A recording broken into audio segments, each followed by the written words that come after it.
И така отпочна една група од 30 млади луѓе кои таму се организираа, но сите тие млади луѓе што таму одеа, имаше нормално и постари така натаму, беа на некој начин од него погрешно, отворено велам, погрешно воцрковени во верат. Во смисла, таа некој систем што го има Митрополитот Наум како негов старец и духовник е посесивен однос кон така наречените духовни чеда. Да ги врзувате за себе и тие да бидат како еден вид војска ваша, без оглед каде да се наоѓат, и ако го испратите некој калуѓер или некоја калуѓерка од друга епархија, тој мора да биде врзан за вас. Иако е на испомош, како што кажува Митрополитот Наум, што бил игуменот Гаврил на испомош кај мене, ќе биде како сигурно Синклитикија, една монакиња што е дадена испомош во црквата манастирска Света Богородица во Калиште, па кога си заменувала од таму, беше фатена со 10.000 евра да му ги носи на владиката Наум. Мислам, такви испомошти и со Наум. И дедо Наум има направени можеби со Гаврил. И ќе видиме на крајот од судскиот спор како ќе заврши таа приказна со таа испомош. Но како и да е, тој околу себе врза една група на луѓе, и не само тука, каде што и беше понекогаш праќан, да кога свештениците ќе бидат ангажирани или болни или на одмор да заменува, истото тоа го правил во неколку црковни општини и на тој начин ги врзувал сите тие луѓе за себе, а дека не станува збор за некои духовни во верата добро упатени и во Христа се гледа од постапките. Еве, погледнете одека имате некаде околу 64 страници од тие така наречени лајкачи, што по социјалните мрежи, каде што ете, владиката Петар, тука е ставен и тие негови духовни чеда, еве, тука е таа, пишува македонка, Делевска е, кажува како владиката Петар е со својот поглед нешто личи на нечестивиот, а владиката Наум е тука во светлина голема светл ангел. Тој светливиот ангел и така натаму. Нечестивиот тој како светл ангел. Е па така, сега истите тие пишуваат еден куп работи за владиката Петар, а тие биле неговите духовни чеда. Па што направило тие своји духовни чеда, еве во ова само се гледа, дека ништо, мислам дека најголемите неверници вакви глупости не тресат и не пишуваат. И се извинувам да довршам идејата. Знаете зашто во контекстот речи поглаварот е тука по социјалните мрежи, видов вас ме нарекува како нечестивиот, дедо Наум како светител, а дедо Стефан како алкохолич.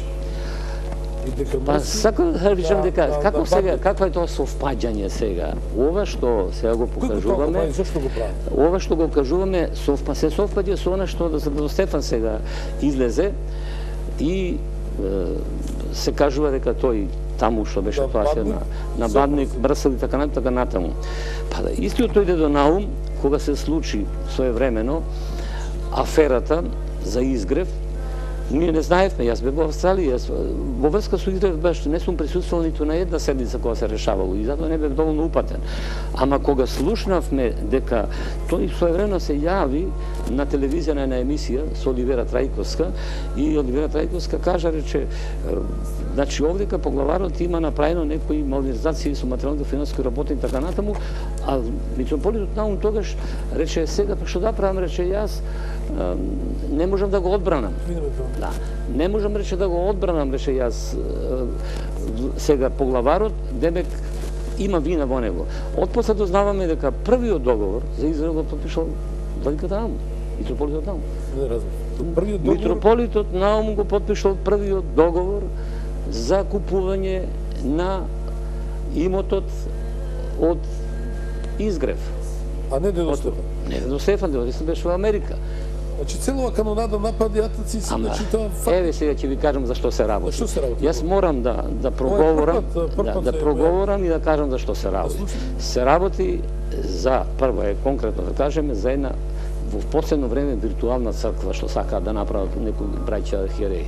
Конкретно владиката Наум, кои се мота само кои пишува постојано само по тие социјални мрежи, и владиката Пимен, кој исто така поддршката на Гаврил тие му дава се и така натаму, и според она колку имале тие пријатели на мрежите социјални, на фејсбуците и така натаму, Гаврил имал 20.000, исто толку и уште, ако не и повеќе имал, не знам, митрополитот Пимен, имал и митрополитот Наум и така натаму, и приказката се движи во таа насока.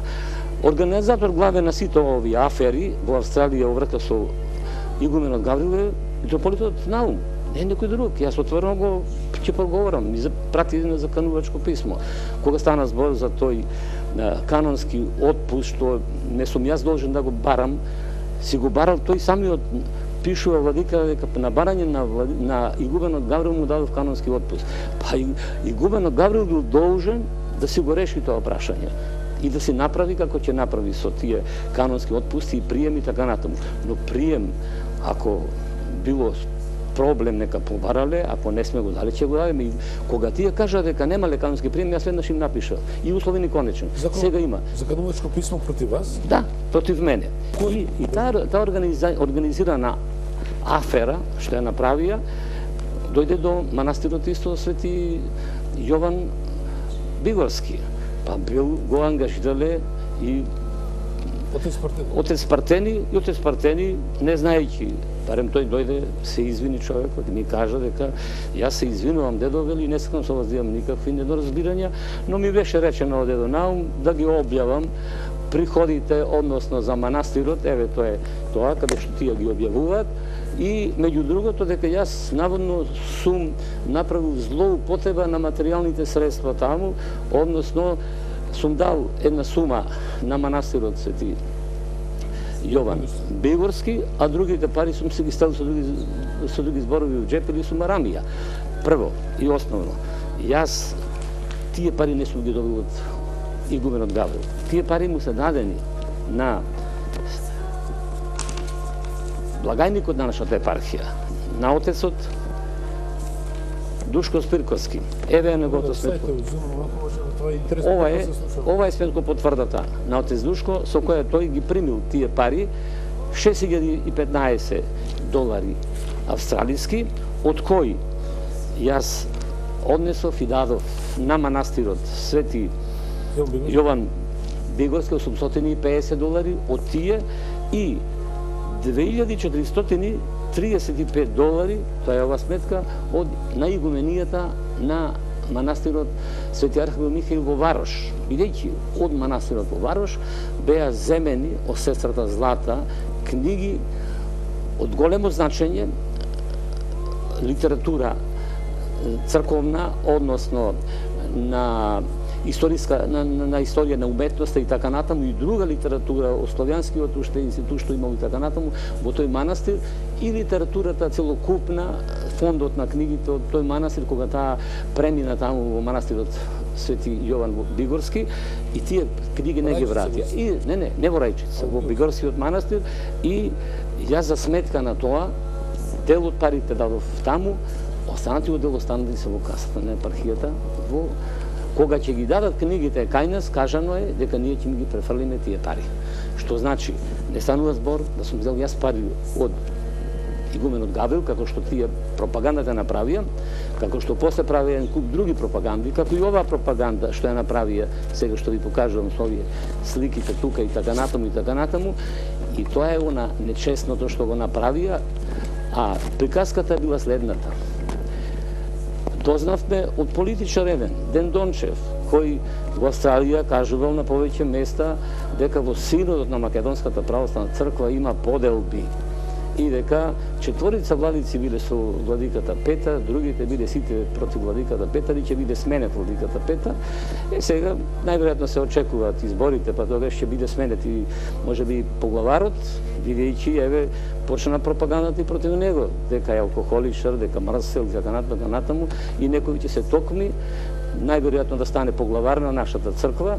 Не барат технички синоди таму. Па најверојатно ќе дадат на технички синод, ама можеби ќе треба и специјален обвинител да си обезбедиме во синодот на нашата црква за да направиме ред и поредок, инаку вака како што тргнале работите, нема да одат на добро, бидејќи овдека веќе силата се покажува на митрополитот Наум, дека тој ја држел во своји раце целата Македонска православна црква, праќа монаси и монахини и во другите епархии на испомош, се разбира, како што спомнавме за Синклитикија, и тие ќе мора да нешто дадат таму кај него за таа испомош и така натаму и така натаму. Па не сум изненаден дека може утре да се случи после ова моje излегување на телевизијата да ме обвинат дека имаме други афери некои. Може ќе им текне дека утре дека имам за мене афера ќе направам дека на Хилкидик имам некоја вила таму во близината на Заевски, не знам каде, дека имам таму девојки носам, калуѓерки носам, дека се шетам по заливот наш Солунски. Владици што има такви работи? Не, јас кажувам што може мене да ми се случи. Јас за другите не сакам, се може да ми се случи, па јас дури кажав за тие мечињата и зајачињата и играчките што владиката Пимен им кажал на верниците во нашата црква, само од две цркви однесовме 3 врејчи големи во синот им подарив на браќата архиереи по едно да видат и дека во иднина можеби ќе треба да плаќаме наместо масло во богословијата и разрези во архиепископијата, па со такви некои со мечиња, со зајачиња, со играчки да се расчистуваат сметките, односно да се подмируваат обврските кон Македонската православна. Дали во денешно време црквите се помагаат од страна Зборот ми е дека станува збор за создавање на виртуелна привидна Македонска црква на начинот на кој ова го прават тие.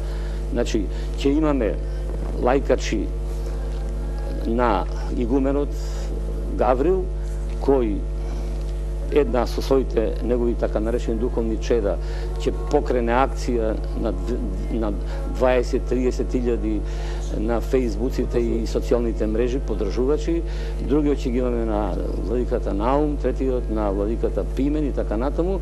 И сега затоа целта може би била и кај отецот Партени, па тој и тие имаат доста поддржувачи, кои ќе се соберат сите, како што ми пишува владиката Наум во неговото заканувачко писмо, знаеш ли дека никој не те сака скоро, значи во Австралија, каква ти е состојбата, и овде не ти се наклонети луѓето и готово си ти, само ќе треба тој да ги организира околу него тие истомисленици, невладици и да го сменат и владиката Петар. Това беше заканувачкото писмо? Тоа е заканувачкото писмо, може да се смени, значи и владиката Петар, сега за поглаварот нема проблем, тој после лесна работа, сега кога ќе смениш и така натаму.